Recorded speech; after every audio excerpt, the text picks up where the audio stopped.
Good morning class 9। आज गृह विज्ञान में हम देखेंगे अर्थव्यवस्था का दूसरा भाग। इससे पहले की क्लास में अर्थव्यवस्था नामक पाठ में हमने देखा था कि अर्थव्यवस्था की क्या मीनिंग है, उसका क्या अर्थ है, उसका क्या महत्व है और उसकी विशेषता। आज हम देखेंगे इसका सिद्धांत।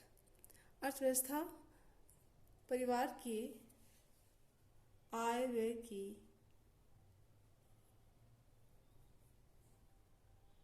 खर्च करने की या लक्ष्यों को प्राप्त करने की क्या आधार होता है। सिद्धांत इसका क्या है बच्चों कि लक्ष्य को अगर हम प्राप्त करते हैं तो परिवार का मुखिया कितना धन कमा रहा है, यानी परिवार के आय का हम विश्लेषण करते रहते हैं। और जो हमारी आवश्यकताएं हैं, ये आवश्यकताएं अल्प और दीर्घ का दोनों होती हैं।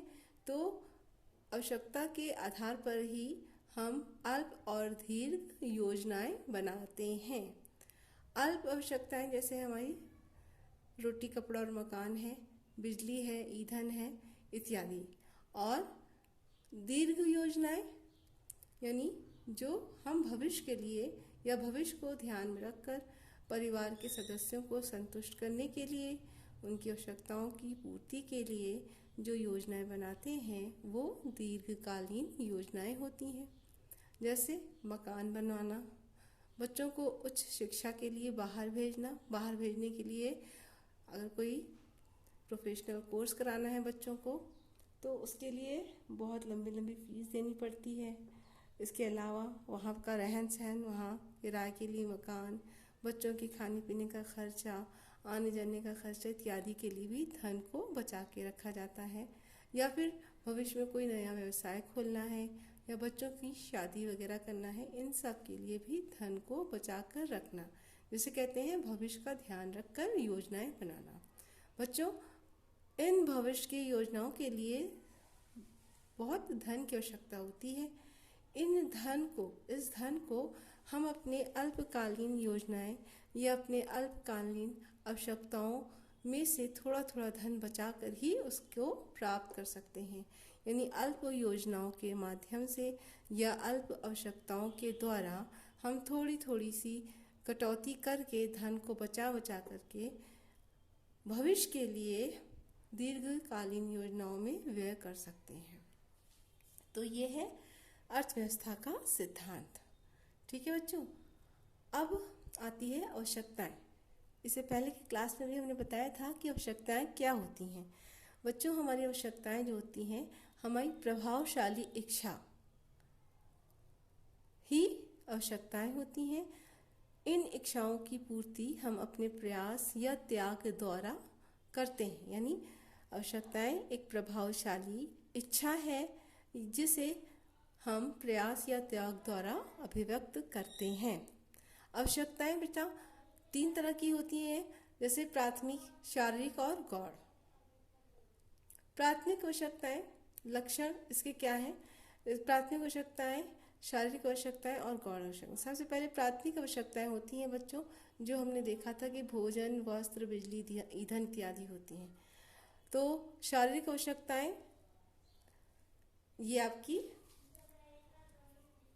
अल्पकालीन आवश्यकताएं हो सकती हैं। और फिर आती हैं गौण आवश्यकताएं। अब आवश्यकताओं के लक्षण क्या है बच्चों? ये अनंत होते हैं। आवश्यकताएं जो हैं अनंत भी हो सकती हैं, वैकल्पिक भी हो सकती हैं, इनकी पुनरावृत्ति होती रहती है और ये ज्ञानवर्धक होती हैं। बच्चों, आवश्यकताओं की उनके क्या प्रकार होते हैं? जैसे मनोवैज्ञानिक, सामाजिक और आरामदायक आवश्यकताएं हैं। यानी मनोवैज्ञानिक आवश्यकताएं जो हमारे मानसिक स्तर को संतुष्ट कर दें। सामाजिक आवश्यकताएं, अगर हम कुछ सोशल फंक्शन में जा रहे हैं तो उसके हिसाब से फैशन करना है या लेन देन का काम करना है। आरामदायक आवश्यकताएं, जैसे आपके घर में अगर कूलर है तो आप आगे बढ़ के AC ले लीजिए, छोटी फ्रिज है तो बड़ी फ्रिज ले लीजिए। तो ये सब आरामदायक आवश्यकताएं हैं, भविष्य में आती रहती हैं। बच्चों, आवश्यकताओं का क्या महत्व होता है? आवश्यकताओं का महत्व है आर्थिक प्रयत्न के लिए प्रेरित करती हैं। यानी अगर हमारी आवश्यकताएं ना हो तो हम प्रयत्न ही ना करें आगे बढ़ने के लिए।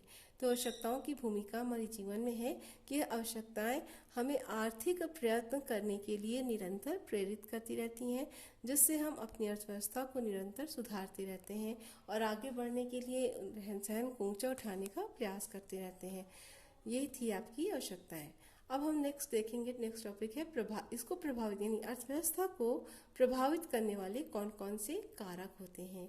बच्चों, अर्थव्यवस्था को प्रभावित करने वाले कारक हैं सबसे पहला कि अर्थव्यवस्था की प्रक्रिया, यानी आय व्यय को हम किस तरह से व्यवस्थित रूप से योजना बनाकर चल रहे हैं, यही है हमारी अर्थव्यवस्था की प्रक्रिया।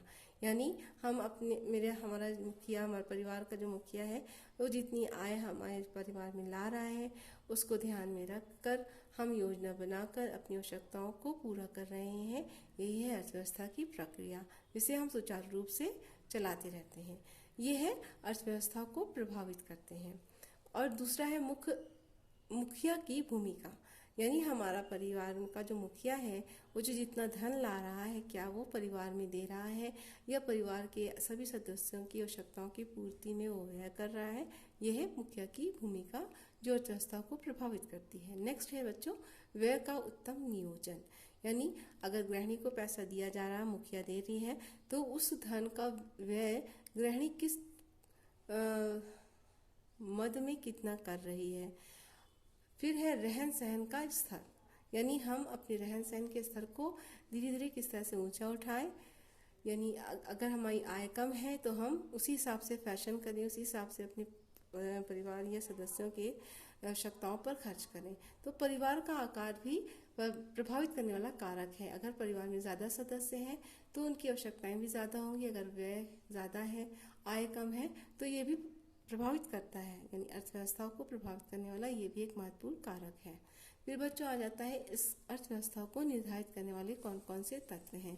अर्थव्यवस्था को निर्धारित करने वाले तत्व हैं जैसे मनोवैज्ञानिक स्थिरता, हमारी संतुष्टि किस स्तर तक हो सकती है, यानी आवश्यकताएं अनंत भी हो सकती हैं, और अगर हम अपने आप को रोककर अपने आप पर नियंत्रण रखें तो हम अपनी आवश्यकताओं को सीमित करके भी हम संतुष्ट रह सकते हैं। ये है बच्चों मनोवैज्ञानिक स्थिरता। नेक्स्ट है बच्चों गृहिणी की कुशलता, यानी गृहिणी कितनी कुशल है। जो घर का मुखिया आय का या जो धन कमा रहा है उस पर्याप्त ध्यान में वो अपने परिवार के अन्य सदस्यों को, उनकी आवश्यकताओं को किस तरह से संतुष्ट कर रहे हैं, ये गृहिणी की कुशलता पर निर्भर करता है कि वो मितव्ययिता के आधार पर कार्य कर रही है, मितव्ययिता पूर्वक कार्य कर रही है, या कुछ सामान खरीद रही है तो सूझबूझ के साथ खरीद रही है। यानी कम खर्च में कम खर्च करके अधिक से अधिक लाभ सामान से ले रही है, नहीं ले रही है,